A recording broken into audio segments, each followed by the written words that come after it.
राधे राधे मित्रों, जय श्री कृष्ण। उषा गोयल आपनु स्वागत करूँ छूँ। मित्रों, आप જોઈ રહ્યા છો તે રૂક્ષ્મણી અને શ્રી કૃષ્ણ ભગવાનના જ્યાં વિવાહ થયા હતા ત્યાં માંડવો છે। અહીંયા શ્રી કૃષ્ણ ભગવાન રૂક્ષ્મણીને અપહરણ કરીને લઈ આવ્યા હતા અને તેને અહીંયા આ જે अग्निकुंड है तो त्या तेना शुभ विवाह थया था। आप जोई सको छो अहींया 4 चोरी है।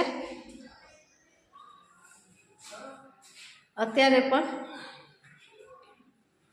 अहींया चोरी आ छे। तो श्री कृष्ण भगवान अहींया रुक्ष्मणी माने माताजी ने लई अने तेने 4 फेरा फर्या था। तो त्या मंदिर है माधवरायनु माधुपुर में। तमे पण माधुपुर आवो त्यारे अहींया दर्शन करवा अवश्य आवजो। राधे राधे।